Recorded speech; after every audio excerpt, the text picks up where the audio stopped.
Hey everyone, and welcome back to Ontario Cryptids. I hope you all are having a great week. I'm going to keep the chatter to a minimum and do this quick shameless plug for the OC sale that the store is having right now.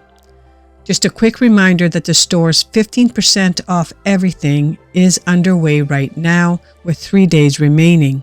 So head on over to the store to take full advantage of this great sale. Okay.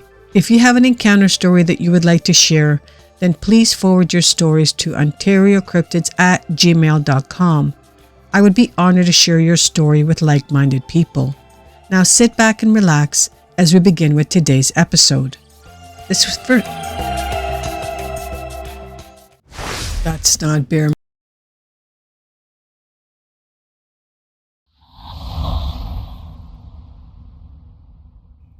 This one takes place in October of 1977. We're going to Rockland County, New York, and the nearest town is Monroe. It was October, about 10:30 p.m. I was coming home with a friend from work. You see, we run a campground in the summer in Bear Mountain State Park in New York, but we stay there all year round. I love it.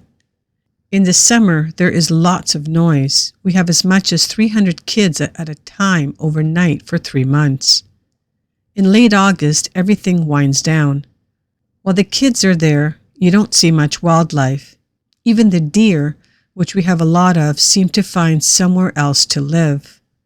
I guess they don't like kids. It takes about a month for the woods to come back to life. This is the best time of the year because it is so quiet.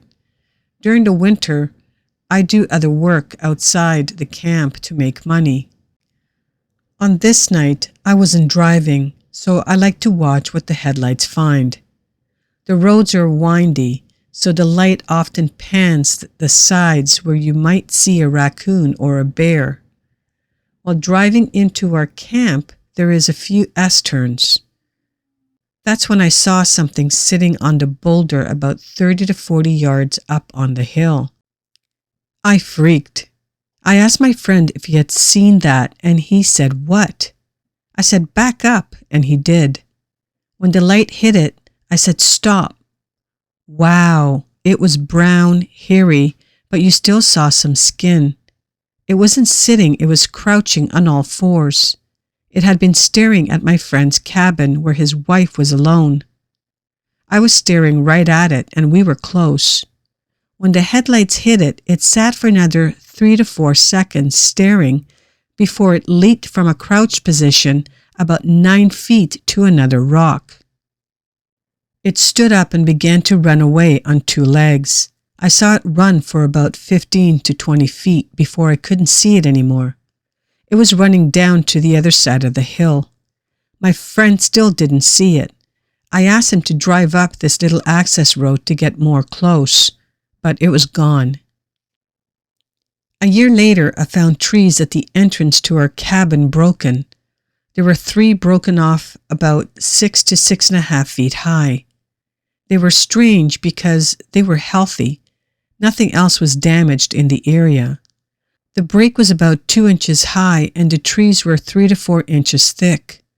The tops were left folded over, still attached to the trunk. Kind of like a piece of wheat when you fold it over, only there was no peeling like when the wind breaks a tree. They were growing in the midst of old growth, 100 to 120 feet tall. I just watched a special on Discovery about a man in Oregon. He described similar tree breaks. That is why I was so interested in these 3.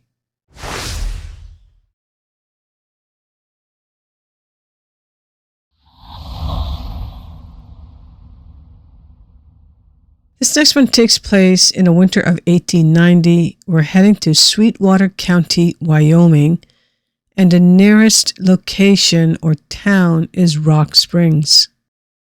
Both father and son had gone out on a hunting expedition. My great-grandfather was an avid hunter back in the Ukraine, Austria, Hungary, and at the time would go hunting for food for several people of the town.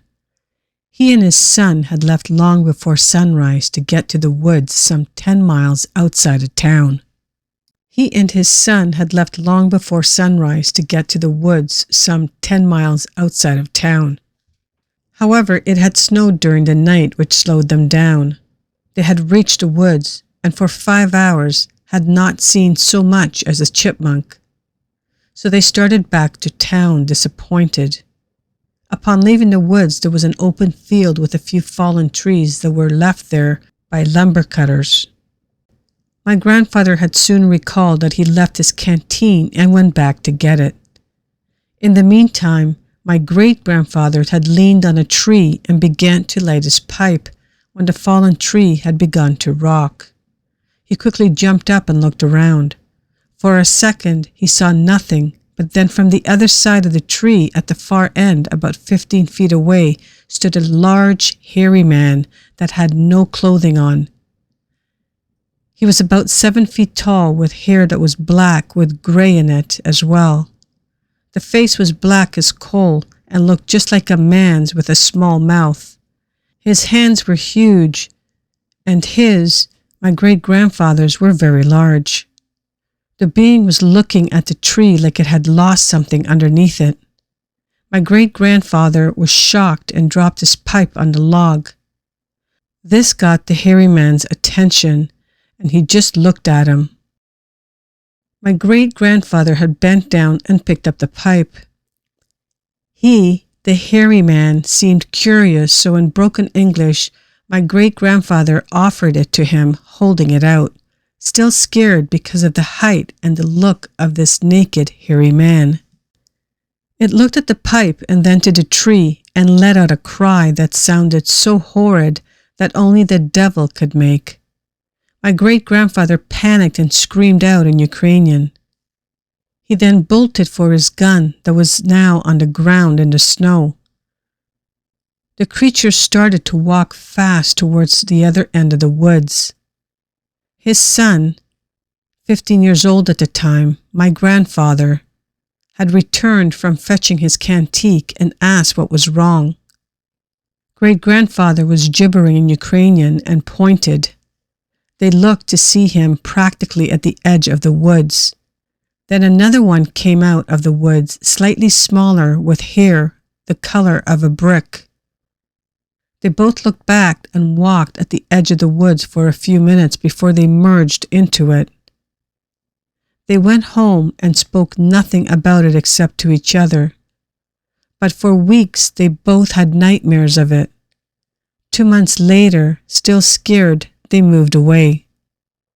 Recently, the story was shared with the family, and my grandfather told me and my brothers every so often. Never did the story change, and my grandfather would never tell us such a fantastical story to scare us, unless it truly happened. When he did tell us, his hair would stand on end and his hands and knees would shake. Neither would tell outsiders the story for fear of ridicule. It was always of their opinion that he, the naked hairy man, was looking for a mouse that ran under the log, being that there were tiny tracks along with huge tracks of the beings. It must have lost its prey, and that is why it yelled out. They never measured the tracks because of fear, but they said that the tracks were huge, bigger than my grandfather's feet size of 10.5. Originally, they feared the creature, but later in life they felt sorry for disturbing it. If I ever did see it again, not that I would want to, I would give it food. I don't think it would hurt me. If it wanted to hurt me, it would have. This story, to the best of my knowledge, is true. Make of it as you wish. Consequently, for those interested, the canteen was never found. They never went hunting again after that time, and after moving, my great-grandfather became a butcher.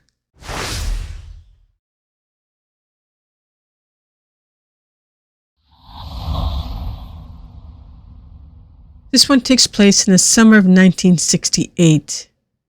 We're heading to the Georgian Bay area of Ontario, Canada. I was 11 years old and staying at our old cottage on a Georgian Bay island. It was a hot night and we slept with all the windows open. The smaller children slept in another room and had gone to bed earlier. It was about 10 p.m. when I went to bed alone in another room. My door was open and I lay on one side facing the door. About 2 minutes after, my lights went off.